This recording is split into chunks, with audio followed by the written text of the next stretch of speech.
Ok, nós continuamos agora com lição 10, o chamado missionário, mas agora nós estamos na página 29, ok?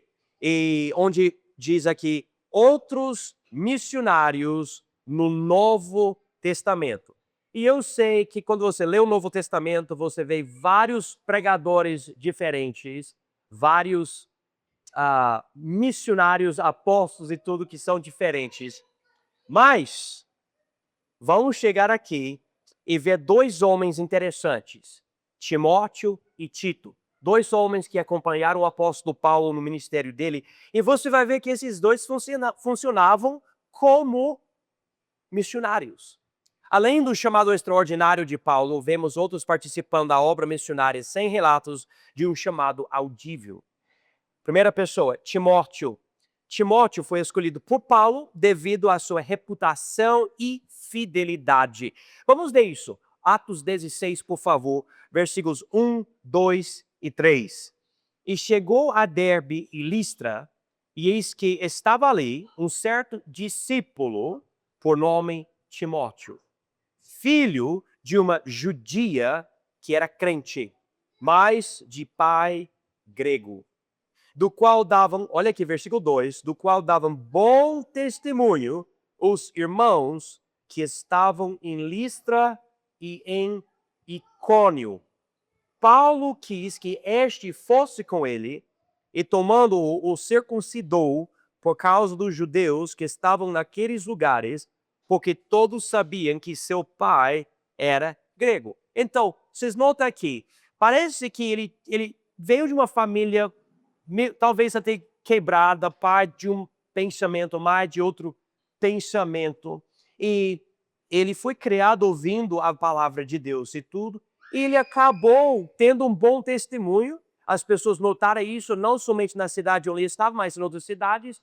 Paulo encontrou Timóteo e Paulo falou, esse rapaz tem algo bom. Eu quero levar ele comigo, ele pode me acompanhar, me ajudar. Isto foi o início do ministério de Timóteo. Ele recebeu um dom através da imposição de mãos dos presbíteros, indicando uma confirmação ministerial, não necessariamente um chamado audível. Eu quero mostrar isso para vocês também. Isso é muito interessante, parece até talvez místico, mas é o que a Bíblia diz. Vamos abrir as nossas Bíblias no livro de 1 Timóteo, capítulo 4, por favor. 1 Timóteo, capítulo 4. E diz aqui, Paulo escreveu para Timóteo essa carta e 2 Timóteo também. Note aqui, 1 Timóteo capítulo 4, versículo 14. Não desprezes o dom que em ti há, ou que há em ti, desculpa, o qual te foi dado por profecia com a imposição das mãos do presbitério. Agora, esse é um dos versículos que em muitos meios, inclusive o meio batista, e o meio batista independente, que ninguém fala nada. É um versículo que está lá e ninguém fala nada. O que nós podemos entender aqui? Paulo disse para Timóteo não desprezar o dom que estava dentro dele. Um dom. Quando veio esse dom para ele? Como veio esse dom para ele? Esse dom para o ministério? O qual te foi dado por profecia. A palavra profecia na Bíblia, muitas vezes, a maior parte das vezes, não é falar sobre o futuro, é pregar a palavra de Deus por meio do Espírito Santo. É muito provável que essa ideia aqui, e diz com a imposição das mãos do presbitério. Não sei, uns meses antes de eu vir para o Brasil, eu vou dizer um ano, que eu não lembro exatamente, mas eu estava procurando o meu visto brasileiro para eu poder chegar no Brasil como missionário, porque não é permitido simplesmente chegar aqui, tem que ter visto. E ao ler as obrigações, eu percebi que o governo brasileiro estava pedindo alguma coisa mostrando que eu fui ordenado para o ministério, minha ordenação. E eu falei com o meu pastor, eu preciso ser ordenado. Ele falou, tudo bem. Então nós vamos te ordenar tal noite, na hora do culto. Então foi um culto especial. E eu acho que foi no fim do culto. Ele me chamou para frente, e na igreja tem várias escadas até o palco. Eu fiquei de joelhos. Ele falou, todos vocês homens que são pregadores, diáconos, não, nem lembro exatamente tudo que falou. Vem aqui e coloca a sua mão no João, né, no John. Então todo esse grupo chegou, colocou a mão em mim e começou a orar por mim. Não sei, 20 homens, 30 homens, não, mas vários homens. Momento muito especial. Quando alguém assim coloca a mão em você e faz isso, por que faz isso? Qual é o significado? A ideia naquele momento é o homem que faz isso está falando, eu confio no que Deus está fazendo na vida desse homem. E eu dou também a minha autoridade dizendo, eu também autorizo. Não que a minha autoridade como ser humano é algo importante, mas como alguém que Deus já fez uma obra, já está me usando, eu reconheço que Deus está fazendo algo na vida dessa pessoa. Então, eu fui ordenado. Inclusive, até hoje, eu tenho algo dado por minha igreja, que não é necessário, mas foi necessário por causa do visto.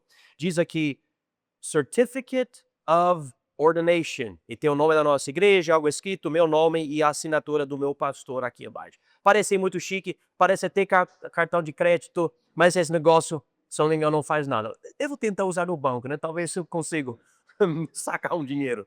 Mas eu acho que não. Mas eu usei isso para poder chegar aqui no Brasil com visto religioso. Esse daqui não quer dizer nada. Não é nada. O importante é que Deus quer me usar e quer me abençoar na obra. Agora, quando os homens colocaram as mãos deles nos meus ombros, na minha cabeça, nas minhas costas, assim, Deus passou um dom para mim? Eu não sei, eu não posso te dizer. E Deus já estava fazendo coisas em mim, me dando um certo caminho, especificamente caminho de ensinar a palavra de Deus. Ótimo.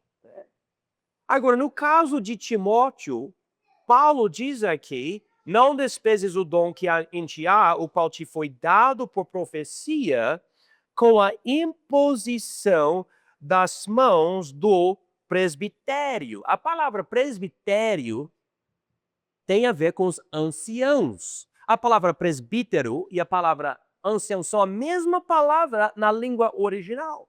Não é algo diferente, são a mesma coisa. Os anciãos da igreja são os homens com boa idade, homens que estão andando no Espírito Santo, homens que formam parte de uma liderança. E entre esses anciãos, Deus escolhe um, e a igreja, na verdade, voltando, escolhe um para ser o pastor. Eu posso entrar em mais detalhes sobre isso mais para frente, mas o ancião e o presbítero são a mesma coisa. Então, quando o nosso pastor da nossa igreja chamou esses homens, ele não chamou qualquer pessoa. Homens específicos do nosso ministério que vieram para mim, colocaram a mão e fizeram isso. E é exatamente isso que aconteceu aqui em 1 Timóteo, capítulo 4, versículo 14. Será que Deus me deu um dom? Eu não sei.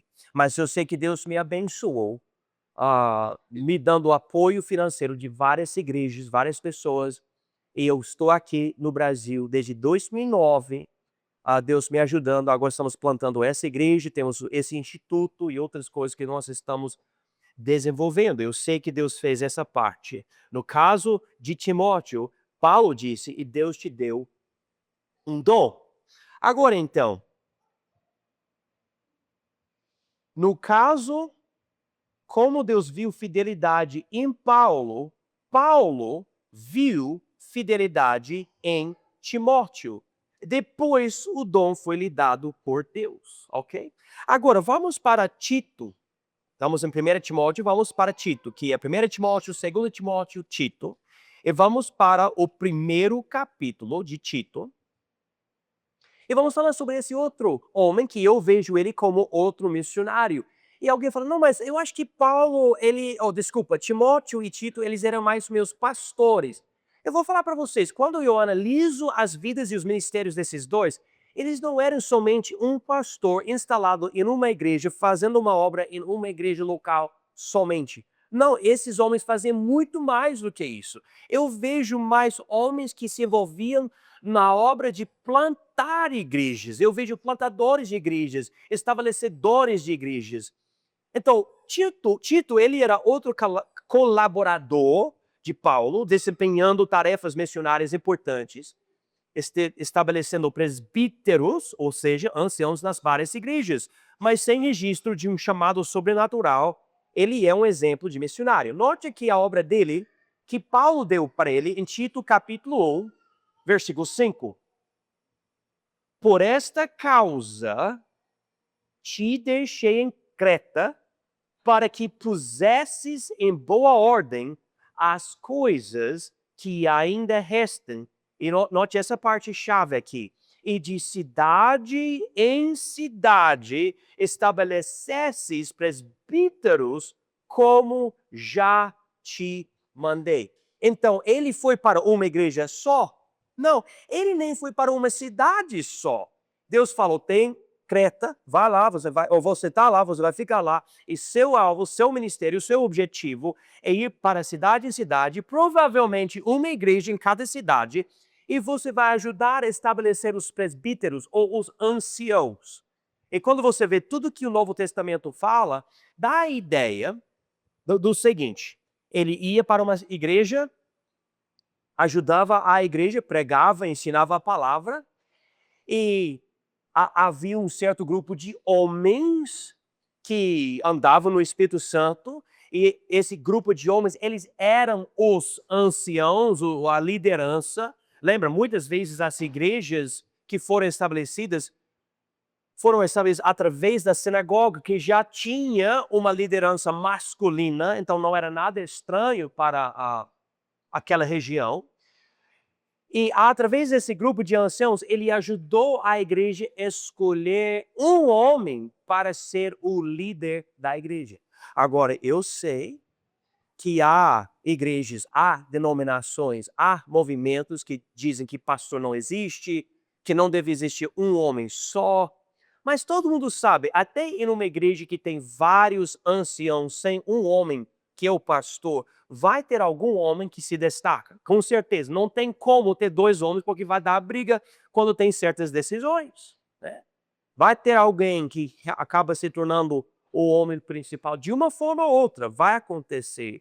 Aqui agora nós entendemos que é isso que aconteceu com Tito, era para ele fazer isso. Agora, Tito ele não era o pastor de cada igreja, ele era um missionário fazendo esta obra, colaborando com o apóstolo Paulo. E esse é um movimento de influência missionária. E o que acontece? Ao nosso entendimento, usando Atos 14, 21, 22, 23, essa passagem e outras, não é que Tito entrou na igreja e falou, ok, agora esse homem vai ser o pastor de vocês, beleza? Aceita? Ah, beleza, tchau. Ele vai para outra igreja. Não, era por votação, é para a igreja fazer o voto. E o que acontece? Eu vou tentar explicar dessa forma para isso ficar mais fácil para todos nós. Quando eu parar de ser o plantador dessa igreja, quando essa igreja instalar por um voto, por votação, outro homem para ser o pastor dessa igreja, eu paro de ter autoridade aqui. Eu não tenho mais. O que eu tenho aqui? Eu tenho somente influência missionária. Se vocês nunca me convidaram para pregar aqui, então não vou pregar aqui. Se vocês falarem, a gente não gosta mais do pastor Jean, ele é louco, feio, burro, sei lá, então já era. O relacionamento terminou, né? Agora, eu digo isso baseado na Bíblia, mas eu sei que isso nem sempre acontece. Por exemplo, eu me lembro de um missionário aqui no Brasil, ele plantou uma igreja, instalou um pastor naquela igreja, ele foi embora. Aquele pastor que ele colocou, um homem brasileiro, pregando a palavra, fez algumas coisas erradas. E o missionário, ele voltou, ele falou para ele, tchau. E tirou o pastor e voltou a ser o pastor daquela igreja. Eu sei porque ele fez isso. Provavelmente ele resgatou a igreja de um homem problemático, mas nunca deve chegar a esse ponto. E na verdade eu não quero que a nossa igreja passe por nada assim. Eu quero que a igreja consiga ver Deus operando alguém, chamando essa pessoa a ser o líder aqui de uma forma ou outra, e a igreja aceita essa pessoa e eu posso sair e todo mundo sabe, Deus está fazendo algo através daquele homem. Pastor John, ele pode ir, ele pode plantar outras igrejas em outros lugares onde Deus quiser, e esta é a ideia. E nós não chegamos a esse ponto ainda, mas é bom conversar sobre essas coisas, entender melhor, porque Deus permitindo, o dia vai chegar. Agora, vamos continuar aqui na apostila. Em 2 Timóteo capítulo 2, versículo 2, Paulo instrui Timóteo a confiar a verdade recebida a homens fiéis que sejam idôneos para também ensinar os outros. E aqui não há menção de um chamado especial, mas sim de fidelidade e capacidade. A ideia do ministério é aprender algo e passar para o homem fiel, para ele poder passar para o outro e criar outro homem fiel para que ele possa passar para o outro e para o outro e para o outro. Essa é a ideia do ministério. E eu enfatizo isso porque eu gostaria de mostrar para vocês que a Bíblia nunca fala em lugar nenhum que para você ser missionário ou pastor, que tem que ter um momento sobrenatural em que Deus chama você e você tem uma luz ou outra coisa para saber, não, é Deus me chamou. Deixa eu mostrar isso para vocês. Vamos abrir as nossas Bíblias de volta em 1 Timóteo, mas agora capítulo 3.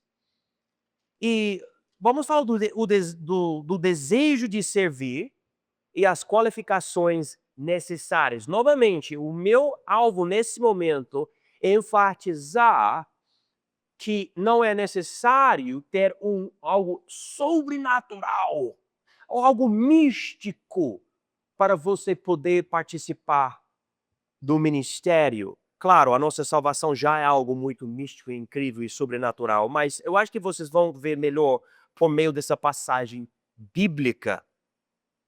Aqui em 1 Timóteo capítulo 3, diz aqui, esta é uma palavra fiel, se alguém, marca essa palavra com uma caneta na sua Bíblia, se alguém deseja o episcopado, que quer dizer, deseja ser um pastor. A palavra episcopado tem a ver com a ideia de supervisionar a obra de Deus como um pastor. Então, se alguém deseja o episcopado, excelente obra deseja. Ele não fala aqui, versículo 1, se alguém deseja o episcopado, ele tem seu verbo, ele está errado, é para Deus chamar ele. Ele não fala isso. Se alguém deseja o episcopado, excelente obra deseja. Ou seja, é uma coisa maravilhosa. Então, se alguém desejar, que bom, né? Porque não é algo ruim. Muita pessoa fala, não, eu não quero ser pastor. Não, eu não, de jeito nenhum, eu vou ser missionário. Eu já vi meu pastor sofrendo tanto. Olha, que isso fica longe de mim. Eu não quero ser um missionário. Mas quando você vê alguém falando, não, mas eu gostaria de ser pastor, eu gostaria de ser um missionário. Ele fala, excelente obra essa pessoa deseja. Agora, note aqui, versículo 2. As primeiras palavras. É necessário. É necessário. Ok? Então, ele vai dar as qualificações. E você vai ver várias coisas interessantes. E também você vai ver algo que não está presente. Ele não fala em versículo nenhum que você tem que ter um chamado assim, como as pessoas muitas vezes pensam, algo tipo visível ou místico, algo assim. Note aqui, é necessário, pois, que o bispo, novamente, a palavra bispo é o pastor no sentido de alguém que supervisiona a obra. É necessário, pois, que o bispo seja irrepreensível, marido de uma mulher, vigilante, sóbrio, honesto, hospitaleiro, apto para ensinar, não dado ao vinho, não espancador, não cobiçoso de torpe ganância, mas moderado, não contencioso, não avarento, que governe bem a sua própria casa, tendo seus filhos em sujeição com toda a modéstia. Porque se alguém não sabe governar a sua própria casa, como terá cuidado da igreja de Deus? Não neófito, para que, ensoberbecendo-se, não caia na condenação do diabo.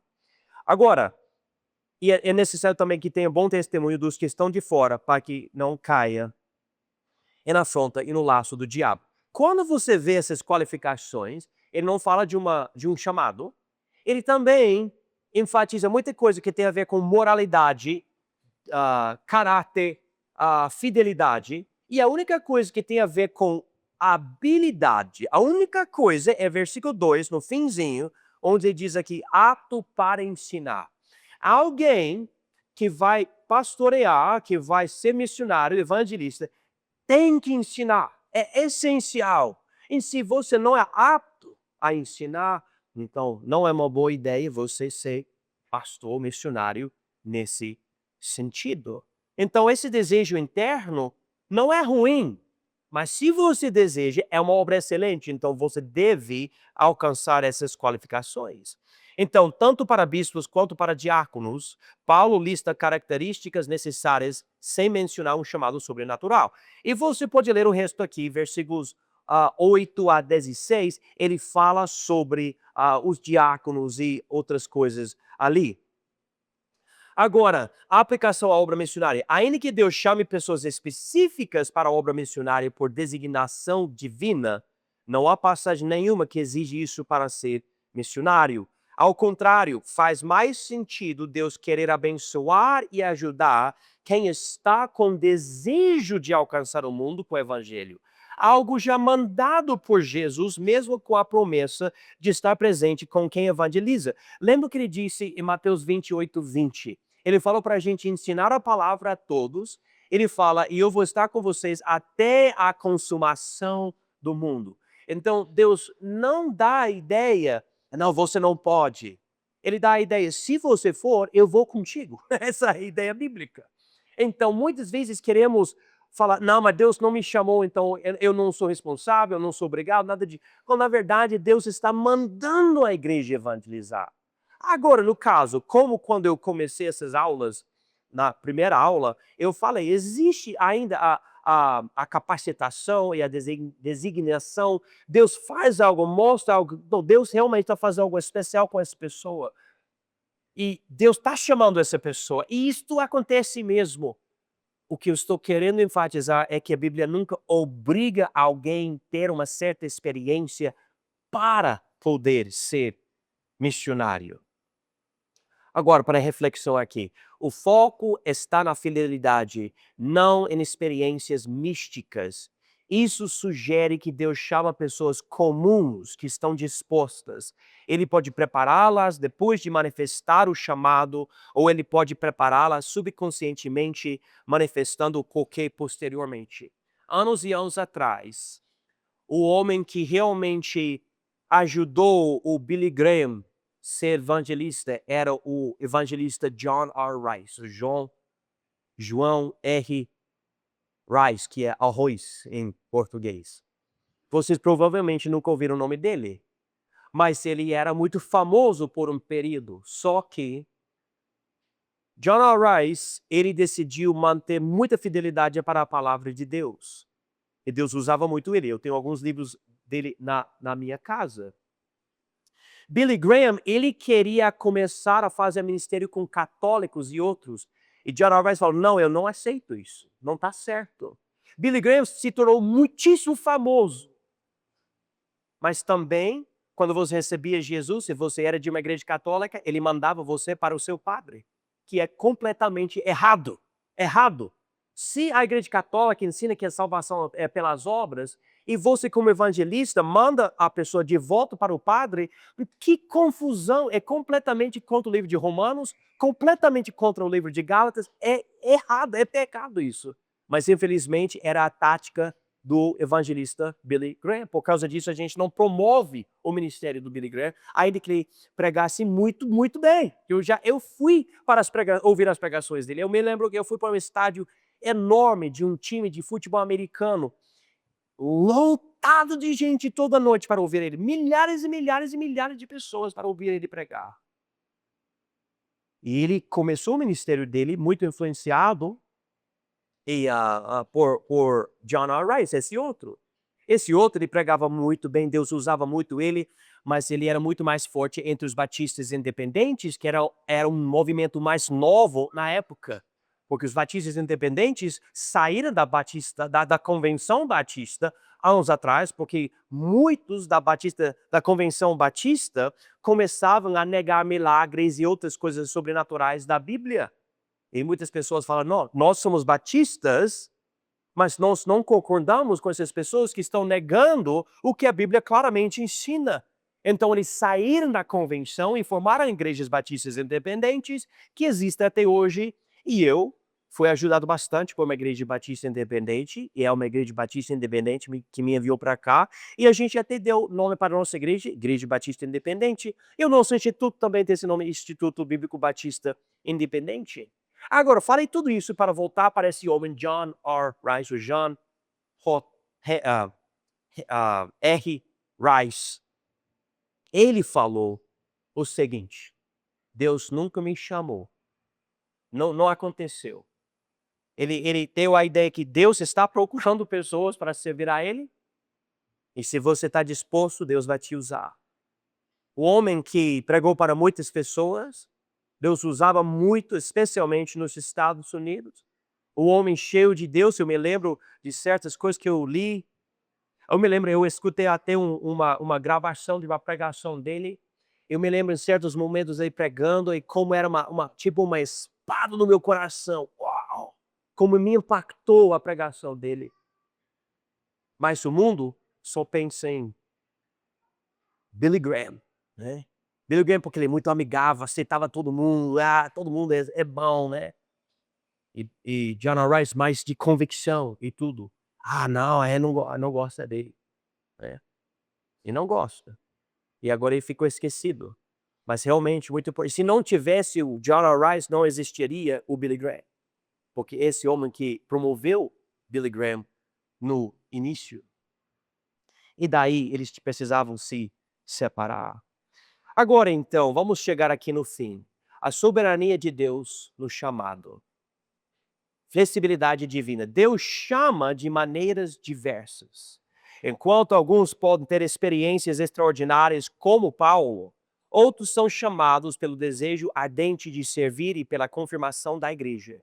A grande maioria nunca tem uma experiência sobrenatural, mas tem um desejo forte de levar o evangelho aos perdidos. O papel do Espírito Santo. Após o Pentecostes, o Espírito Santo passou a habitar os crentes, guiando-os internamente.